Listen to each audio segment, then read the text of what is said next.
This is the easiest way to make samosas this festive season. Let us start by making the filling. You can of course follow your mom's recipe. This is my way of making it.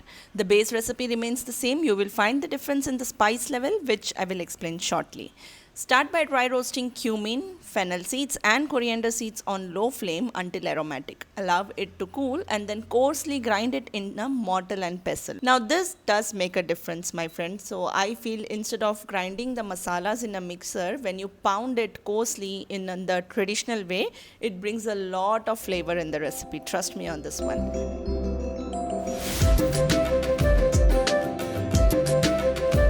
Then heat ghee in a pan and once hot add Asafoetida, that is hing, saute for a few seconds and add finely chopped ginger.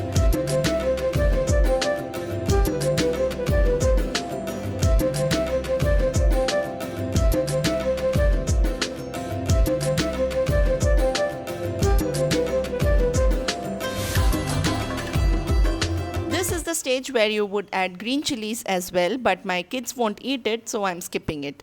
Finely chopped green chillies are to be added at this stage, if you prefer.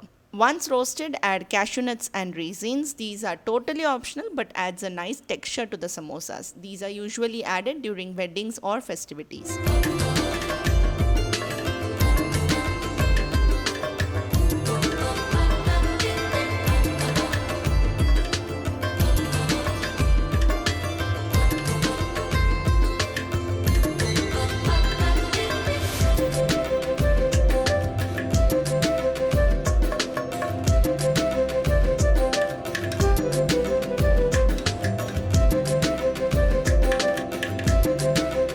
Boiled potatoes and green peas.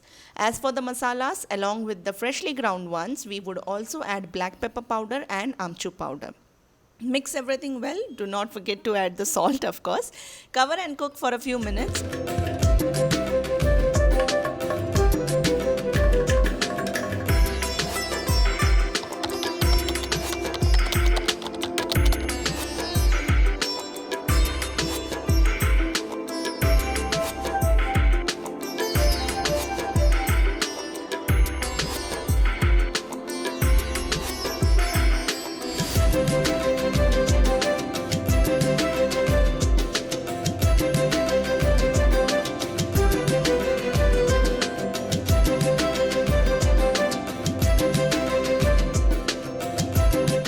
Taste test, and once you're happy, simply take it out onto a plate to cool completely.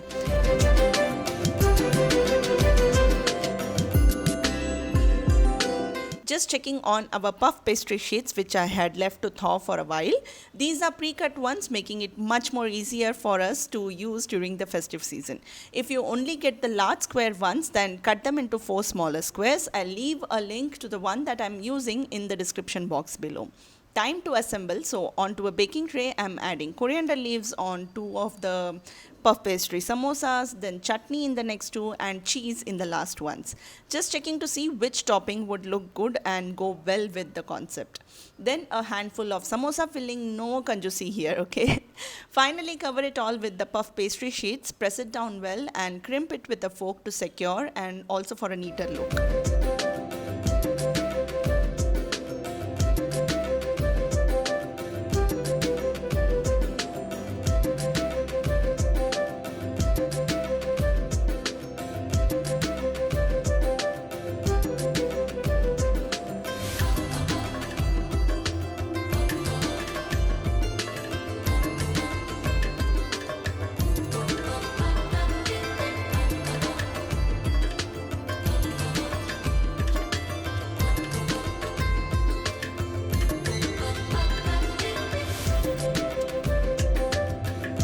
Brush the top with some milk and off they go for baking.